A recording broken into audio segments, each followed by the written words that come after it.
Jerome have always like good questions. Yeah, he has a lot. He interview a lot of people, right? Yeah. Jerome, what do you learn from everybody? You want to A get lot. in? You should get in here. It's a night talk. You should get in here, Jerome. You Yeah, don't have why to be not, prepared. Jerome? Now we are challenging you, Jerome. Come in. My energy when it passes 9 o'clock, I become like, ooh. Oh yeah. What's After 9 o'clock, I become like a drunk person. Funny. It's no? always like after 9 o'clock. Now when I have live with Jesse, it was okay.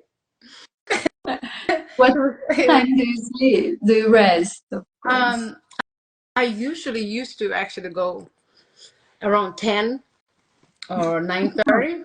Yeah. Mhm. That's why I Wow. can get up at 2 or 3 because I've already rested a lot. But Wow. lately, I do sleep late, like midnight. But yeah, I will walk around and be, just yeah, silly. Yeah, come in, Jerome. He should come in. He said, "Do you want me to get in?" Yeah, come Yeah. in, Jerome. You want to come You in? should come in because it's just us anyway. So why not? Yeah.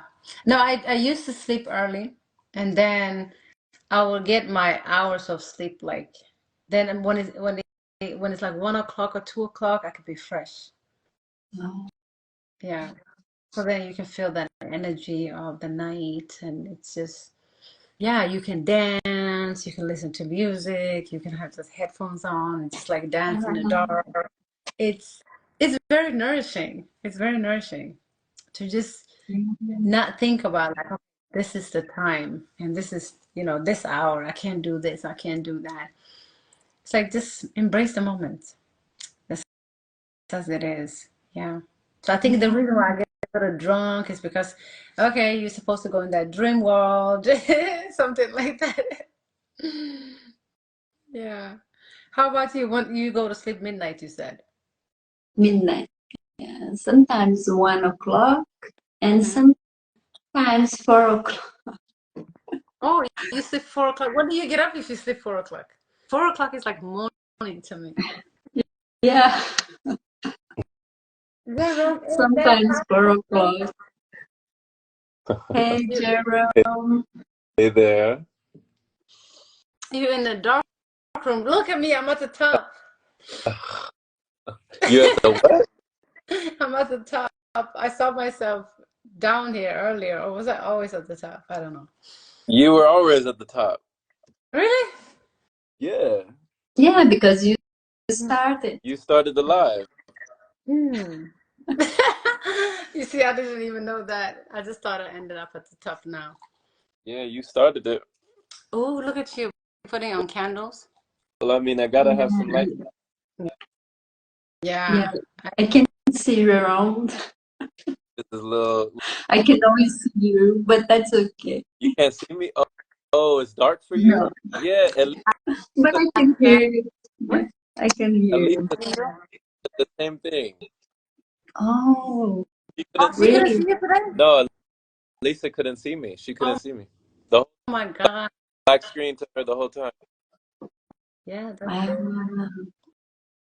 Yeah. yeah, I haven't experienced that. I can't do it. I can't talk to a black You can't talk to a black who? screen. What did you think I said? I was like, I'm black, so you got to deal with it. I can No. talk to everything.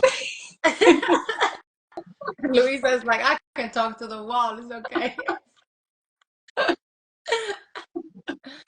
Yeah, Ascend here said, Jerome, I'm working on something I think you're going to enjoy. Brother Dorian over here. He said, Yeah. "Yeah, there is no end. We must ascend." Ascenders assemble. He's ascending a team What of is ascending to you, Jerome? ascenders, huh? What is ascending to you? Yeah, yeah. He's got a he's starting a movement. you know? No, Ah, It's his movement. Yeah. ascending is what? That It, what's the movement? it's his movement. It's his movement on his page, you know? He's inspiring people, putting out positive messages, putting out positive energy. Yeah. I love that. Yeah, I follow him. Yeah. What I was saying is, what is your definition of ascending? What does that mean to you?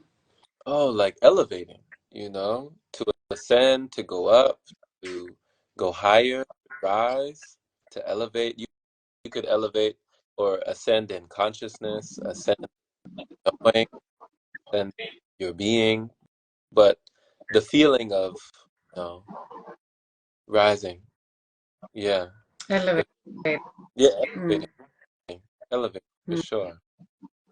You know that feeling. I I do. I do. I mean, I don't want to assume, but I think that Yeah, you've had enough I practice. know what you're Yeah, yeah, you've had enough practice to know that feeling. It's like I used to have a different definition. It's same definition, same thing. I used to think like ascending means, elevating, taking off, flying off, whatever. Um, but then I realized actually there is no such thing in my world somehow as ascending or going somewhere, because it's like for me it's more like reality, or this whole journey to me is more like accepting that I'm here already. I'm not going to take off anywhere, right? So ascending is like kind of like expansion of awareness to me. If that, you know what I mean? Like I gain more awareness of what is, right? That's how I see ascension. It's like now my mind is like open to different things. And now I feel like, okay, I need to be here. It's like the acceptance of here.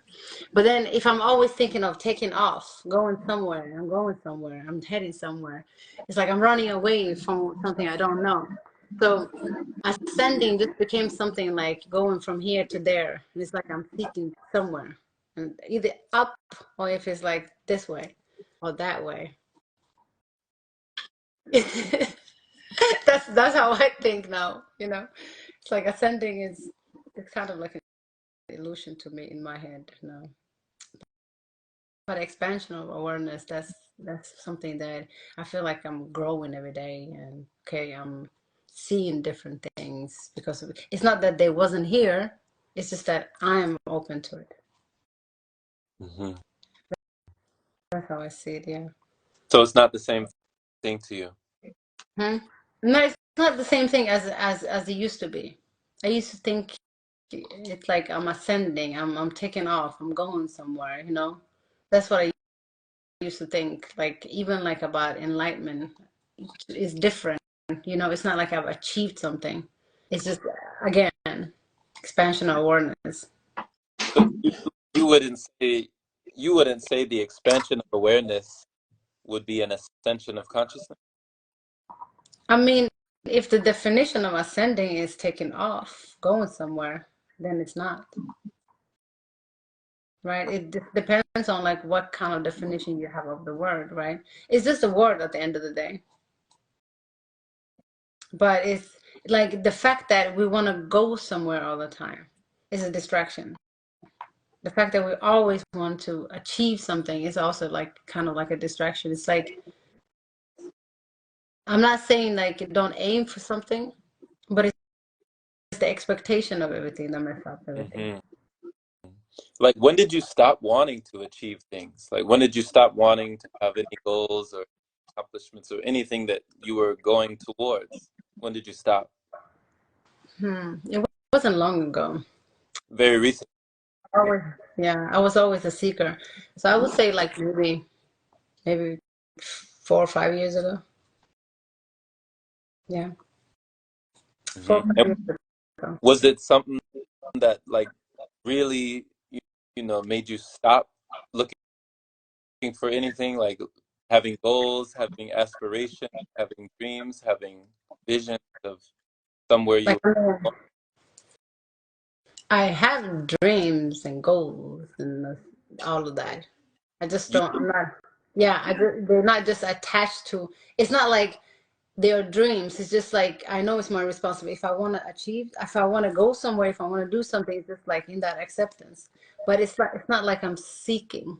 I'm not running towards it. It's like I don't have a belief within me that says like, oh, I can't achieve it, right? So it's not like I'm aiming for, can I say? It's not like, oh, let me become this. I'm doing this. Like, let's say, like my journey, my whole journey, like me fasting, me doing this. I don't have any achievement towards it, right? It's a way of being only. It's just like how I feel at the moment, right now, right here. And that's why I do what I do, not something that I'm seeking. Does that make sense? And then everything else will just follow along. Right, right. So you're not chasing it, you know? You're No, not chasing it. You're not running towards it, but you are walking to yeah, and not towards it, but I'm just walking it. So it. that's why I can accept whatever that comes on the road as well. So you're walking it, but you're not walking Towards anything, no, nothing. no. It's like it's not even in a. How can I explain it? It's just, yeah. If you just ask me like what purpose I do it for, it's just because it just is. There's nothing else. It just is, right? Why do you fast? It just do. You know? You get it? It's just I'm not. Fasting is not a sacred thing. It's not this. I just know that I have no business in having all of these external things within me because it interferes with my being. It interferes with my being, and I just want to be. So it kind of like gives my It's like whatever I put in, whatever I intake, it changes the picture. So it's like being drunk all the time, and it's like I don't want to be drunk. I just want to be sober. Get it? But it's not that, oh my God, I need to fast from this and I need to do this way and I have to do this to do this. I don't have to do all of that. I just know that, hey, I just want to be sober. I don't want my reality to be orchestrated for me somehow. It's like let me enjoy my moments. Let me just, you know, see the picture clear. You, I mean, sobriety is a great reason, you know? Hmm. Sobriety, I mean, what do they say in the Alcoholics Anonymous when people are trying to get sober or trying to get clean? Hmm. You know, they have 12 steps. The very first step is that acceptance, Yeah. that Hmm. admittance, you know. And then Hmm. Hmm. if I'm not mistaken, the 12th step is like helping somebody else, like reaching back and saying, you know, hey, you can do it too. You like sponsoring. Hmm. Hmm. And Yeah. they say, go ahead. Yeah. No, I was just saying, I was agreeing with you. Yeah. They all Yeah. And they have. and they say usually the people that do that 12th step, like helping just, you know, empowering someone else, encouraging someone else, and lifting someone else, they are much less likely to go back into indulgence. Mhm. You know, Yeah. just Yeah. it helps. And so, like, I always found that fascinating. You know, it's like you're keeping yourself accountable by keeping someone else accountable. Yeah. Yeah. It's just that constant reminder. They have to become a sponsor, you know, because it's easy for them to relapse to the same because it's a mind. You know, it's not the substance. It's not what they go for, but it's the mind that rushes them towards that. It's their mind that they can't handle, right? So it's like they are constantly trying to escape themselves. So that's why it's very important to be in that acceptance, that you accept it. It's okay. You know, it's your mind running. It's not. There's nothing wrong with you. It's your mind, right? And then when they sponsor someone, it's like constantly reminding themselves as well. If they remind someone else to, okay, stay on track, they remind themselves as well. So that's why they can relapse. So now they feel like, okay, it's like they need to accept that the powers are within them, really, not in the substance. Right? And whatever drug they take has no power. It's just them giving the power to it, right? Because now they're weak for it. So I think it's that constant reminder.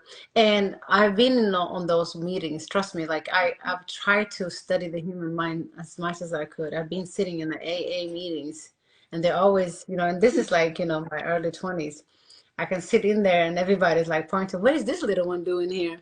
You know, it was always, and I had to like be one of them because it's an alcoholic anonymous, right? So I couldn't say like, okay, I'm just discovering things. So I'm just trying to read your mind and see. But it would be people that had their last sip of drink before I was born, but they were still there. And I'm like in the 80s, like some of them in the 70s, and then still stand there and say, "Hey, my name is John. I'm alcoholic," you know, and he's been sober for over 40 years, but it's still like he's battling with our mind, right? So in these meetings, what I have noticed is that when they come to that acceptance, where they're honest with themselves, that's when the substance let go of them. They have to be honest with themselves. So there's a lot of honesty involved in that. I have also analyzed when people overeat, right? I used to watch my 600-pound program where people are just, hospitalized because of food, but still they would have someone go to Jack in the Box and give them smuggling like whatever burgers or whatever into the hospital. Then I realized, oh my God, this is a really addiction. This is really an addiction. So just to watch people like that and understand the human mind, it's just the mind that's taking people towards this thing. It's very fascinating to me.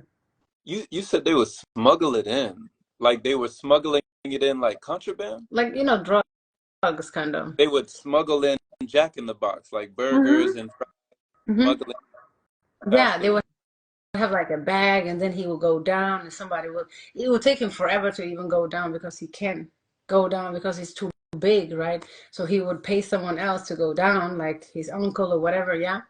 And then they would go and get some burgers, and the doctor is like, "Oh my God, Johnny, you still get it, you're not losing weight. You're not qualified for this surgery if you don't lose weight." And Johnny would just go and pay someone else to go to Jack in the Box. But he's about to die. And some of them, while I'm watching the program, is like RIP. They're gone. Some of them cannot even turn around, but the only thing that's functioning is the mouth. Mm. Like they are glued onto the bed for 5, 6 years. If they need to go to the hospital, it has to be like a firefighter or something like that to drag them out of the house. Like for someone to get to that point is a mental illness. It's definitely mental, so it is all mind. Yeah. Mm. Yeah, I had a friend who was a caregiver, and they told me that to be two nurses or two caregivers that would be on one person who was on the bed, and Hmm. would have to roll him over on this side and hold his body up while the other person scrubs underneath, scrubs the back, and then the other person would have to peel the skin and peel the body up this way and hold it up in the air this way while the other one is scrubbing underneath this way. And that was how like they watched them. They couldn't move. They were Yeah. bedridden, you know?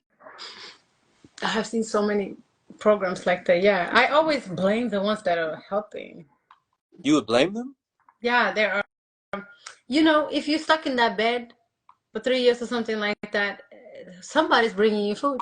Somebody is bringing whatever unhealthy food to you in that bed. That person is not better than you. It's killing you. Even if they think they're doing them a favor, you have to know at one point you're not doing this person a favor. You just you're just killing them. So I think the person that's also feeding the person has a problem, but people don't see it like that. Some people will do it through others. There are some mothers that maybe like, overfeed their children and then they get stuck in the rooms and then now they're like 600, 700 pounds. But So you're saying yeah. it's toxic to want to keep somebody toxic. Mm-hmm. Like Then even unknowingly, even if you know you don't know that you, I mean, I don't know how you wouldn't know, but of course you're saying it's toxic to keep them toxic. yeah, like you said, it's impossible to not know. So they are doing it because of there's something wrong with them too. Like that person cannot even leave the room. So how did he get that fat? You feeding them, like you feeding them, there's something completely wrong with you. Like at least, feed them something else to save their life, right? But now you're just giving them more death, right? Like Haruka was saying here, sometimes it's the parasites. Yes. Like I told my little niece, when she eat hot chips, she says like, "Oh my God, my stomach! Oh my God!" She start crying every time. And then next day when she had like stomach ache for a whole day, and she was like, "Oh my God, I will never eat this again, never, never."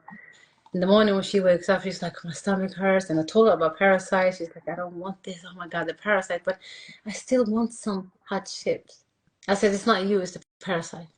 And every time she says something like that right now, I'll just tell her like it's not used to parasites. She's like, "What is it the parasite don't like?" I say, "Healthy food. Let's go and get some, raw vegetables or something like that and eat it. Parasite won't like that." So now she started doing that, eating like parasite don't like this, I will eat it. So it is the parasites because eventually it's not you who's craving something, it's whatever that's inside of you. Just imagine like when you leave like food in the closet or something like that. So there's some living things that develop, after a few days. Like just because of that bacteria and everything, there's something living in there, right? So when you put it inside of yourself, it rotten inside of you as well. So you have all kind of stuff going on there. So whatever that's craving, maybe you have like a big worm in there. I don't know. But when you're 600 pounds, you definitely have something inside of you there that's just craving, like, I want some food. There's something in there. Yeah, something. Luisa, I seen Luisa reacting. What are your thoughts on this? I seen your reactions over there. Yeah, it's an absurd that yeah, it's their illness, right? They are obese, so they want their children to be obese, or they like made it that way because the child um, does the same thing as the mother and the father sometimes, of course, and sometimes not. Yeah, it's so deep, right? Deep suffering, deep illness. Yeah, I don't know. Uh, it's very sick the way that um, we are told to eat so many things like French fries and burgers and all these things, and even like American diet is even worse, right, than most diets I think in the world. Yeah. So yeah, like, and They call it the sad.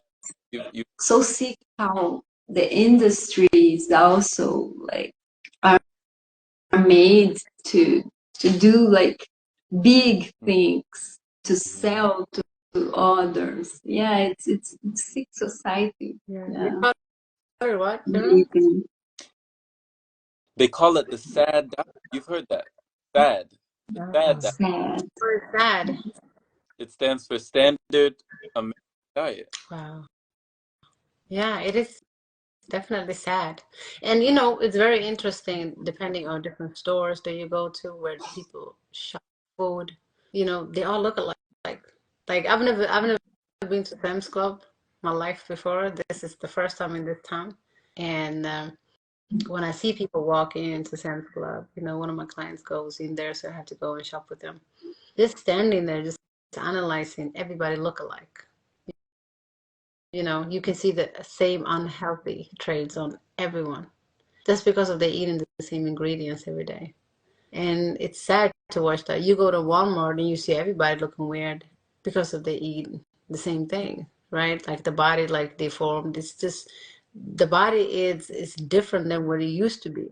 Like people are not even built like humans anymore. Like they get bigger at the top and then like skinny on the legs, and it's like you feel like the legs are going to break. How is it holding all of that?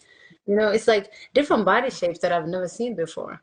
And for example, when I was living in the Bay Area, You could go to different places that you will see something like that, and then you go to San Francisco, right? Everybody's lean and clean and everything, and running, jogging, doing a lot of things because of what they eat. You go to Whole Foods and you see people how they are. Maybe you will see a couple of barefoot people, but there's nothing wrong with that. Those are the healthiest ones, right? People think like, oh, this is a hippie, crazy person, but that person is watching everything that's going inside their body. And you can see that in their body, right? So it is definitely what we eat, what we put in, that is shaping our mind and in our bodies. So Yeah. we we know the SAD, the SAD diet. What's the SBD? What's the what? The SBD. What's the SBD, Luisa? SBD. The standard Brazilian diet. Oh, What is oh,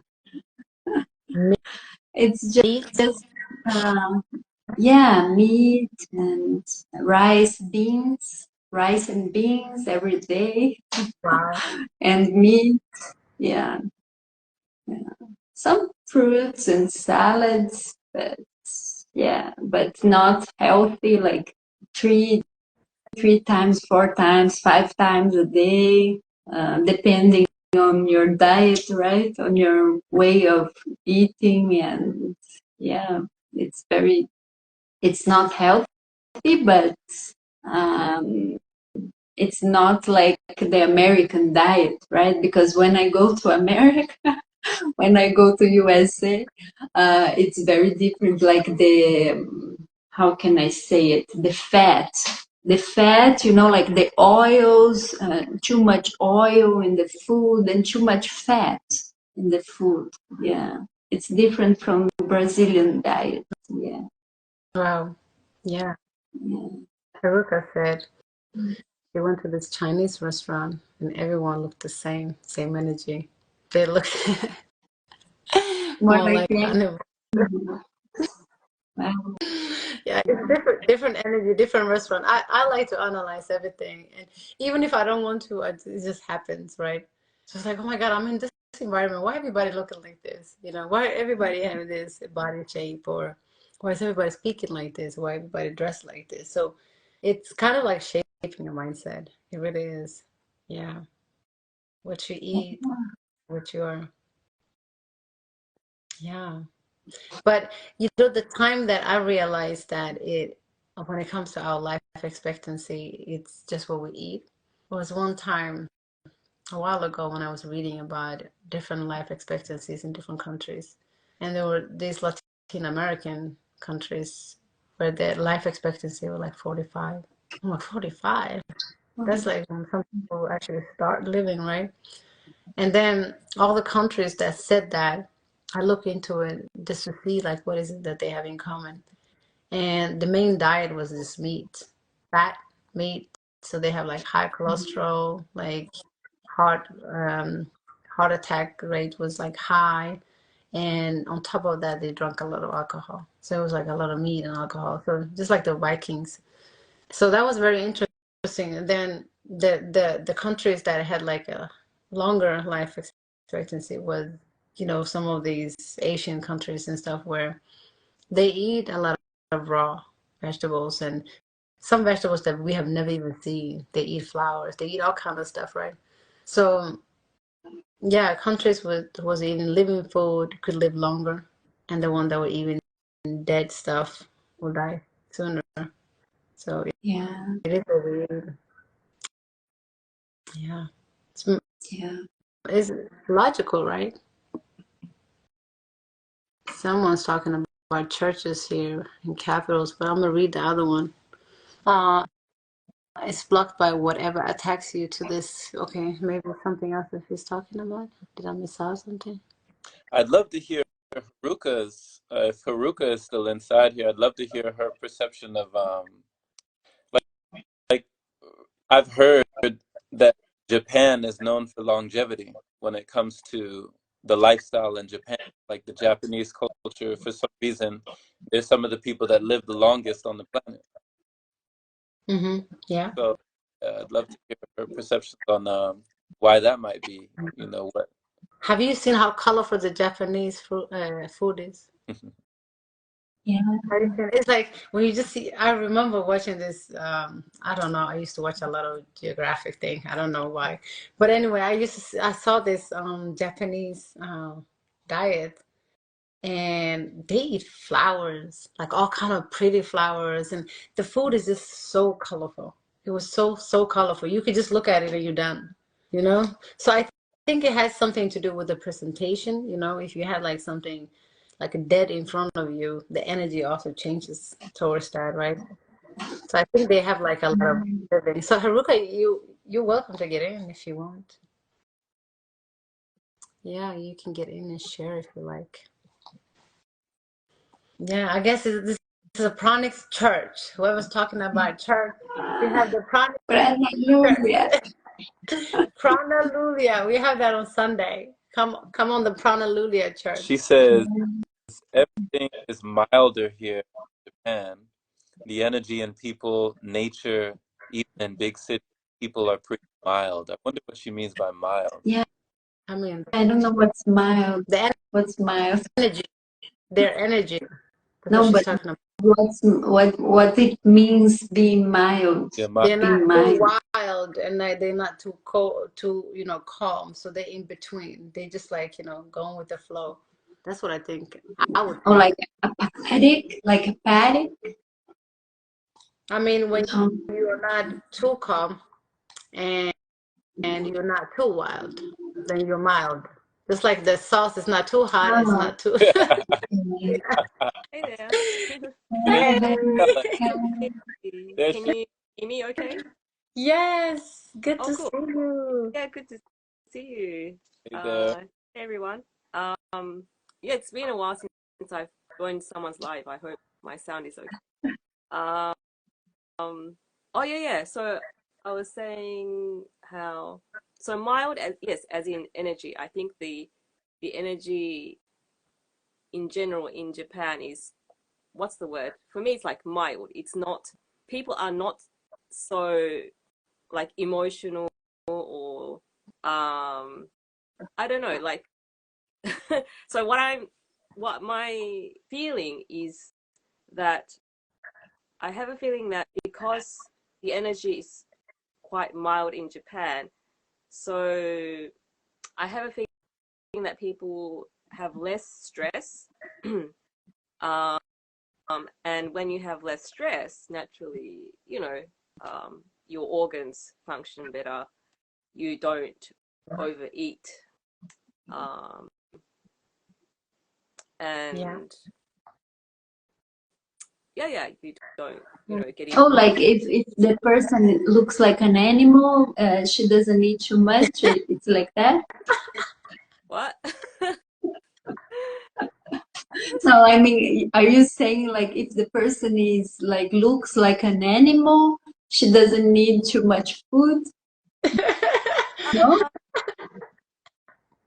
Is that a joke No, or is it a serious question? because earlier, Haruka, when you said you were in the Chinese restaurant, you said they look like animals. Remember? Yeah, yeah, Yeah, the Chinese restaurant. Now we're talking about Japan, right? Yeah, yeah, but I yeah. think she's commenting on what you said Oh, earlier. yeah. That's a different thing, but Okay, sorry. yeah, but in general, people are pretty, chill, calm. Yeah, I can Um, see that. I mean, it has both sides. People tend to suppress their emotions and not express themselves. Hmm. So that can be like, unhealthy in many ways. But um, I have a feeling that Japan has this, just as a country and the land itself, it has this pretty calm and Mm. um, um, quite healing energy. Okay, I can see that. Oh, Yeah, really? I can see that. I know, I kind of know what you mean because Mm-hmm. when people's like you said, with people less stressed, you know, that prolongs your Yeah. life. Really, like you live longer because, and if you stress so much, it shorten your life. Hmm. You know, that's just the common Yeah. sense. And Even if you're eating super healthy and so cautious about, you know, your health in general, you know, Mhm, if you are stressed in the mind, you know, yeah, definitely. absolutely, yeah. So I can see that a culture, if that becomes a culture in a country, like that calmness and that health, you know, when it becomes a culture, it kind of takes over the whole country as well. Even though if you have like the stressful moments here and there, people in there, and you have the drama in there as well. Is Haruka stuck, or is it just me? Yeah, I guess maybe she's stuck, or is it just me? Yeah, maybe she's stuck. Yeah, I see like this. Oh yeah, me too. You So too? yeah, I see that too. So I think like Japan have created that culture of that calmness, right? So it takes over the whole country. It's like the energy, if like you know, the elders and people are like they know this culture of just meditating, maybe they stay in like calm and not stressful, then it takes over the energy of the country. So it's just people just automatically do it. Just like COVID time, you know, when the energy changes everything, right? It's like people were, even though they were afraid and everything, it was just like something that just dimmed everything down. So the whole, you know, country or whatever, the whole planet just became different because the people changed. So it's the energy that creates the country or the atmosphere or whatever the environment. Yeah, So yeah. And then they exercise, you know, they have like as a tradition, you know, these different body workouts. You can come I back. pressed something. Yeah, come back on. I Oh, yeah. like I really appreciate that perspective from her, you know, hearing her say that because, you know, it makes sense. Like when you're not stressed, you wouldn't eat as much if you weren't so stressed. Hmm. You know, we do eat a lot due to our emotions. When our emotions are high, we try to compensation for those emotions. So when you're already at an even keel, or how she put it, mild, you know, when you're not wild and you're just mild, Yeah. you could just smile, right? Yeah. Yeah. That's the middle ground, right? That's the balance. Yeah. Mild. I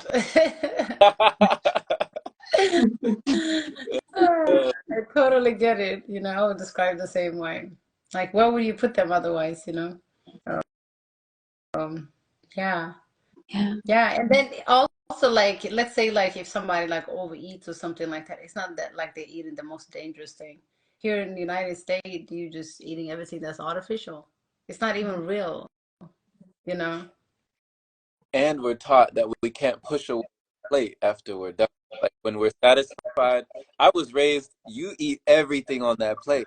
Like you lick every morsel, every grain, every morsel, everything needs to come off. It needs to be licked clean. That's what I was raised. me too. Really. Yeah. Yeah, me You too. don't you don't leave the table until it's done, you know? That's a nightmare. Yeah, me too. I was like that. Yeah, You too, Louis? Yeah.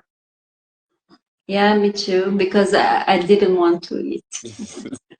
So yeah, I had to eat all the things. And there was like stories of this witch that she would pick me and eat me if I wouldn't eat. Oh my God, I would wait for that witch to come and eat me. Yeah. Creative And I'll be sitting on the mother. table. Yeah. Oh my God. They I said said, go ahead. they actually said they said if you don't eat, you're gonna get eaten. They told you that? Wow. Yeah. Wow, she's gonna eat. Yeah. Yeah. And you believed it. It's so I funny. believe it. Yeah, I was just a little child, you know. I know that they can We all come up with that. we all shoot. I mean, I was, you know, when I lost a tooth here and there, I was checking under the pillow, right? Yeah. You know, We had stories for all sorts of stuff, right? Yeah. Yeah. Yeah. I used to think like if I swallow the seed of a watermelon, it will grow inside of me. Wow. I have a firm belief on that. I'm like, oh my God, I ate this seed. It's gonna grow inside of me. It's too late.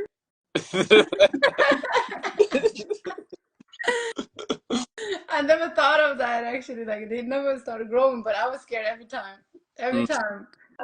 I'll see some watermelon. I'm like, it's gonna grow inside of me. Yeah.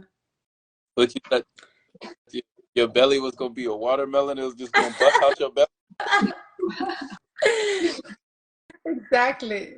And there was a time I used to think the pregnant ladies ate watermelon. Wow. Really? No, I never thought that. I really used to think that. That's like when I was 5 or something. Mm. But then I realized, oh my God, it's a baby, you know? Um, yeah, imagination. Yeah, lots. Santa Claus and the rabbit I and never believed in Santa Claus. yeah, the tooth fairy and Yeah, that one so I many believed things. in. I Witches. They exist. I used to wait for the tooth fairy. I'll be up, you know. I think Sissy and I was up one time together. Yeah. You'd put it under the pillow? Yeah, we wait, you know. Let's see when she comes there. Yeah. And I Yeah. was so disappointed to see, you know,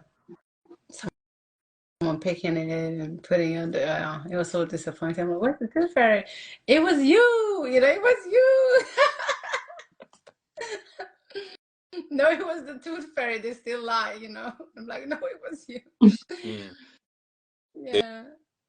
they tried to protect your innocence. Yeah. Yeah, I guess They so. tried to lie to you, protect you, Yeah. to keep the story alive. That's funny. We still believe in stories. They're just different. Yeah. We told stories every day. We just believe in them. We know better. You know, it's just bigger stories. It's the same thing as the Tooth Fairy, the Santa. It's the same thing. It's a lot of people who still believe in Santa. You just call it a different name. I'm not gonna go there. But yeah. Ah, yeah. Yeah. This was fun. Yeah. Ascension. Who can? That is moving the change out of my pocket onto the ground. Yeah. Yeah. We all believe in beautiful stories. Well, I'm glad Mm. you're eating. Say it again. I couldn't hear you. I said I'm glad you didn't get eaten, Louisa. I'm glad the they come eat you. I'm Luisa, still you should have just here waited. alive. You should have just waited, and then you wouldn't have to eat. Yeah. If you just waited for the wish to come, and she never arrives, it's like, okay, I don't have to eat. No. Yeah. But I know, yeah, I used to be scared of everything when I was a kid. I mean, everything. People could just come and scare me. People my age would just come and like scare me for fun. You know, Really? yeah, I'm scared of everything. Because by the time it gets dark, I could see all kind of stuff, and I was just scared of the dark. So if you tell me something at night, you tell me something about ghosts or something like that, I will be up all night just watching and waiting for, yeah. Wow. Yeah, I didn't like the dark also. Oh, yeah. Because the dark, like you can see so many things in the dark, right? Yeah, and it's not even there, but you see a lot. Yeah. Yeah. Jerome is always in the dark. I love that you're using candles because these artificial lights are really annoying. Mm. Yeah, they It's all are. about, They really are. it's just, they're not real. You can tell that what's real and what's not real, right? It's like they're not Right. charging you. They're not. Yeah, it's just not it. Yeah, Yeah. they're not good for the eyes also, No, that's why we should have candles. right? Actually, maybe now when I'm gonna move soon, I will just use candles. Like buy. Mm. They work for me. Yeah, they should work. You know, I believe they would charge you. I believe that. The candle? And they say Jerome has a campfire. Yeah, looks like it. Yeah, but I love you Much guys, and love. Love you too. Thank you very much, Nabiha, Jerome, Love. Love. Haruka, everybody. all right, bye. Take care. You too. Bye-bye.